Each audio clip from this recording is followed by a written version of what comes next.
And I'm like, okay, well, like, what does your homeland have to do with anything? It's because his homeland is motherfluffing God Valley. Yeah, I need the next chapter, like, right now, because this chapter was peak. This is one of the best chapters in One Piece. The Harald, and I guess I shouldn't even necessarily say Harald flashback anymore. The God Valley, Roger, Xebec, Shakky, whatever you want to call it, everyone that's involved with this flashback, it's the greatest in all of One Piece. Hands down. I don't think we can make an argument about that. You mean to tell me? And I made a TikTok about this. You guys should follow me there. I posted it on my YouTube short about it. Shakky is the whole reason. Well, not the whole reason, but probably like 50% of why God Valley took place. The reveal for Xebec, Roger pulling up the devil fruits, Dragon finally did something. Yeah, we got to talk about it. This is chapter 1159. It was a movie. Everyone is freaking out. The people at Hachinosu, the different pirates that are there, whether it's the no-name NPCs or whether it's Xebec or Whitebeard, everyone is freaking out. They're like, oh shoot, Shakky, she was kidnapped and she was taken and we don't know where the heck she is, who the heck took her, or what happened. And the only person that knows something, at least to me, it appears Wang Z, because while everyone's freaking out, crying, sitting up in here just throwing fits and everything, my boy is counting his paper. He's counting the bread like, oh, I got this. He out here smiling while everybody's in agony. And so at this point in the story, we have no clue what happened to Shakky, who took her, where the fluff she's at. We just know, poof, she vanished in the middle of the night. And obviously with how renowned, how beautiful, and how loved she is, it brought the entire world into chaos, to the point where even the economy, now I don't know how that has any effect on it, but it said that the economy was ruined, or it was down for a few weeks, all because of Shakky. You even had nonchalant Rayleigh. You even had Rayleigh react. I know that he said he was interested in her, he just didn't want to be tied down. Yeah, I already know who Rayleigh's fighting during God Valley. Now, mind you, I also want to put this into perspective. It wasn't like it was a couple weeks, a couple of days. No, it was like a whole year that Shakky was missing. And we have Garlic, he's back at God Valley, back to see his wife, in quotes, back to see his children. And so the woman in the last chapter, we didn't see what her face looked like. We just know that she has red hair and that Shanks and Shamrock, they get their hair from her. And so I was like, okay, are we actually going to see what the heck she looks like? And the answer is no, because we know that Garlic, he was the main person, was like, hey, bring the next hunting competition to God Valley. There's a lot of stuff hidden here, and I think we got that reveal as well, that it has to do with rocks, have to do with, you know, Davy Jones, wink wink. I'll get into that a little bit later. But he was like, okay, well, the world government, you know, they're about to take over this island, and so I don't really care about you. I have a woman that I'm going to marry and who I want to make my wife. And spoiler alert, that Shakky, his current girl, is like, what the fluff are you talking about, Garlic? You know, I'm here. You got Shanks, Shamrock. Let's be a family. Bang!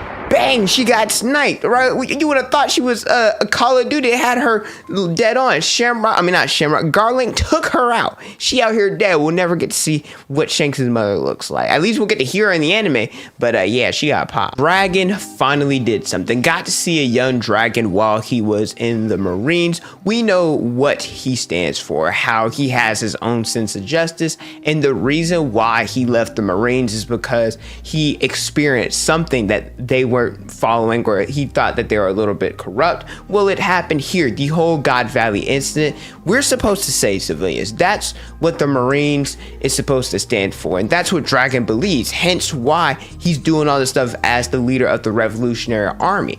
And the world government, the Marines, they're not doing that. They're taking people out, using tear gas, you know, bringing all of this anarchy, chaos to these civilians that have done nothing wrong. And Dragon, he's conflicted, because he even, you know, stood up to his superior officers like, what the fluff are we doing? Like, why the heck are we doing this? So obviously he's starting to see, oh shoot, I don't necessarily think that, you know, this is right. And this reminds me so much of Kobe, and I'm kind of shocked that Kobe is still a part of the world government and, you know, within the Navy. Maybe it's because Kobe, he wants to change it. Obviously, he wants to be an admiral so that he can change stuff. But the whole reason why Garp didn't become an admiral is because he would work directly under the Celestial Dragons and he wouldn't have his freedom, and well, he had to do whatever they say. And I love Garp. I think he's strong, but you know, the higher ups where there's people like Garling, you know, with the being the supreme commander of the Holy Knights at the time, then there's the elders, then there's Emu on top of that. It's not really like Garp could do much. And so I respect Kobe a lot because yes, Dragon, he stood up to his commanding officer, but it was nobody. We don't know who the fluff that is compared to Kobe at Marineford, stood up to an admiral, stood up to a Kainu of all people. Shout out Kobe. And I wonder what his role is going to be for the rest of the series and how he's going to grow, how strong he's going to be, and when he's finally going to turn tide, if he does, and if not, how he's going to reform the Marines. And shout out Dragon. I am team Dragon, you know, poke, do something. I've been waiting the whole time, seeing him in this God Valley flashback, and he has a gun right here. There's 9 treasure chests. We've already kind of talked about the treasures back during the Kuma flashback, and whenever I do my breakdown, I'm gonna go reread that chapter as well. But we know that there's different devil fruits in there. Obviously Kaido's fruit was there, Kuma's fruit was there, we assume Ivankhov's fruit was there as well. I wonder, since Dragon, he has a gun right here, it doesn't appear like he has his devil fruit ability as of yet. I wonder if that means his fruit was here at God Valley. But if you guys have made it this far into the video or you're enjoying the content, let me know by leaving a like, subscribing to the channel, and hitting the notification bell so you guys never miss out on a new video. I pump out different One Piece content almost each and every day. We also got to see Kuma, Jenny, and Ivankov here, how, you know, they're on the ship getting transported to God Valley. I actually didn't know that they were on the same ship together. I knew some of them would be.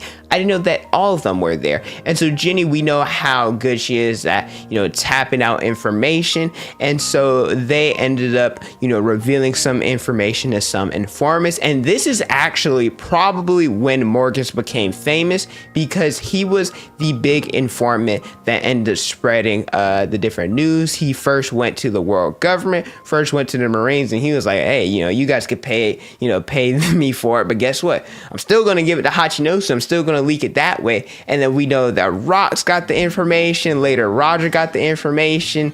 So yeah, this is actually how Morgans got famous. So I think that's pretty cool detail that we get to see. As I mentioned, news gets out, the Rox pirates, they're sitting up in here, they're like, oh shoot, Shakky's alive, what are we gonna do? Obviously they're gonna go to God Valley, for one, to save Shakky. Everybody loves her, they want to bring her back. 2, it's a more personal reason for Rox, which we'll talk about a little bit later, has something to do with Davy Jones. But we see Wang Zi, we see this man out here has a sweat going on, has a face, you know, earlier I said he was counting his bread. Yeah, in this one he's like, oh shoot, I wonder what's going to happen. And also I forgot to mention this earlier, there was a couple of members that were protecting Shakky that were killed. Don Marlin was one of them, and I wonder why at God Valley Oda only showcased a few pirates. Some of it was because obviously they wanted to keep it a secret. Oda didn't want to reveal everyone, but also part of them were killed before the whole God Valley incident. And then also Big Mom, she talks about in like the pictures and everything that they have some devil fruits there, and how one of the devil fruits she thinks is going to be good for her kid. Who is she talking about? Because she has a lot of children at this time, or no, not say a lot actually. If my memory serves correctly, it should only be Katakuri, Oven, and Daifuku, since they're the oldest. And so which of the kids is she talking about? Personally, I know all of them have devil fruits, but I feel like she's talking about Katakuri specifically because his devil fruit, it's so special. It's a special paramecia. No. Yeah, a special paramecia, if I remember correctly. So if Katakuri's fruit was here at God Valley, that would be pretty dope. The fact that they have all these legendary devil fruits here, Kaido's, Kuma's, and potentially Katakuri and Dragon. Hold up now. The Roger pirates, they're getting fired up as well. Rayleigh, my boy, the nonchalant king. The nonchalant king, he's sitting up in here. He's even getting hyped, getting excited that they're going to God Valley. And this makes me wonder, this makes me wonder. Obviously, Shakky was shaved. She ended up going with Rayleigh. We know how their story went. Was Rayleigh the one? Did he fight Garland? Because let's be honest, the strongest three that were there, I think, well, I'm gonna say, I don't care what order you put them in, they were the strongest three. Garp, Rox, or Davy, it's kind of weird to say that, or Roger, those three, hands down. And then there's people who I think can challenge them, people who are really close but not there, which includes people like Gabon, like Rayleigh, like Whitebeard. Oh, well, yeah, because at this time, Whitebeard's not who he truly meant to be. You know, then there's Shamrock. I mean, I keep messing up Shamrock and Garland. Garland too. If somebody saves Shakky, I don't think she's going to just fall in love with them because, well, you know, the type of person she is. She only had eyes for Rayleigh. But it would be pretty cool if Rayleigh, he was the one to fight Garland, that he was the one to save Shakky, because I feel like that's the decoration that he went after her and he made her his. This part of the chapter blew my mind because he ended up running back into Harald. In the last chapter, I mentioned I wasn't sure if Rox, he ended up running into Harald because of the God Valley incident, or if it was because of Harald's death. It's confirmed that it's before the God Valley incident, or you know, around that incident. So Harald is patrolling. He's like, any ships that's going after the girl, going after Shakky, we have orders to get rid of you. And obviously there's a world government ship sitting by watching them. And so Harald, we know how it is. He's slurping up to the world government, trying to look good so that Elbaph can join them. And Xebec, he's like, hey, we need to have a talk. All right, I'm headed to God Valley for a couple reasons. Number one, and I forgot to mention, he didn't even tell his crew this. So Harald is the first person to know that Xebec, he carries a hidden name. His name is Davy D. Xebec. Davy D. Xebec, what the heck? We know how when he was in the throne room, a Davy Jonesian pirate.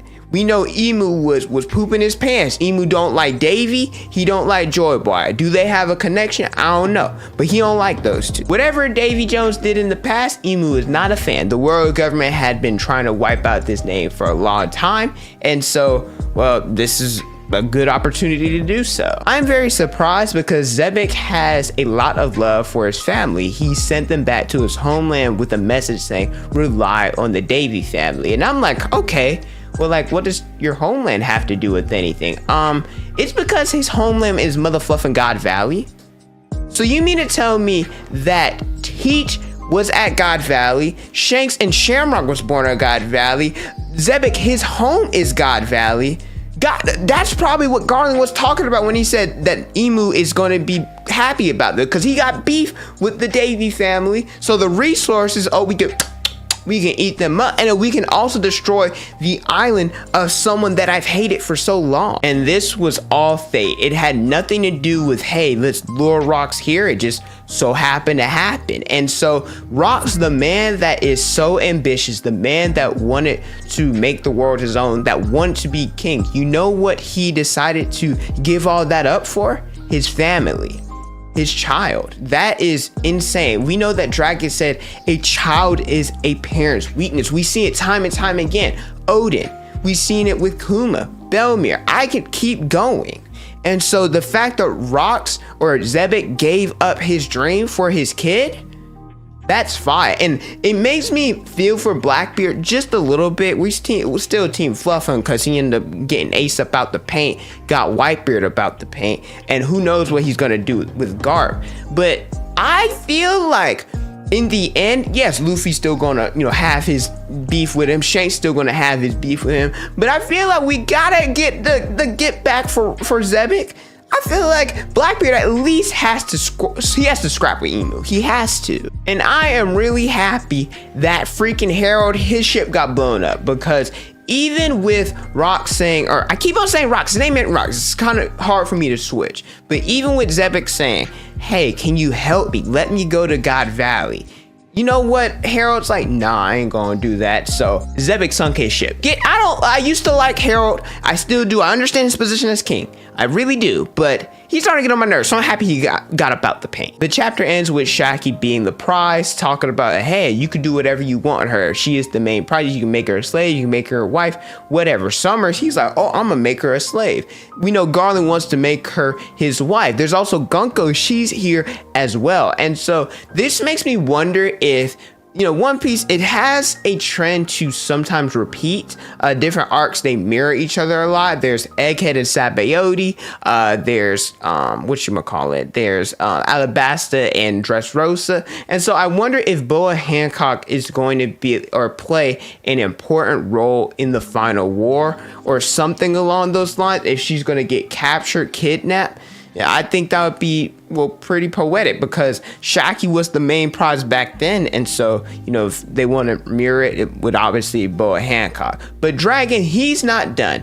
He is not done. Now, I do want to say I'm going to have to reread this. I've already read the chapter twice. I'm going to have to ask some people because I was a little bit confused. But Dragon, he opens up a door and someone's like, please get my children off the island. And so when you say, typically when it's singular, of course, you would say child, but when you say children, it's plural. So I assume that they are talking about Shanks and Shamrock here, or at least the mom before, well, you know, she got popped. And so we know that Shanks was found in a chest. Does that mean that Dragon, I talked about it earlier, did he eat his devil fruit here and then put Shanks in that chest? What confused me, I don't know if these two panels are together or they're separate. Oda's paneling, it kind of sucks, I'm not gonna lie. I think he doesn't do the best job, and sometimes it can get a little bit confusing. I don't know if this is just Xebec's wife and Teach, that they're hiding somewhere else, and it just so happens to kind of mirror, hey, the relationship that, or the parallels that Shanks and Teach have. And if you go back to the chapter where they talked about the importance of going after the One Piece, there was Dragon. He was right above Shamrock, and so I wonder what happened to Shamrock and why he wasn't shipped out like Shanks. Did Garland end up taking him? Like, what happened with that? Also, the chapter, it ends with, hey, you know, the Buccaneer boy, he's not the only prize. We also have, you know, the Davy family. It's been revealed. So yeah, this chapter,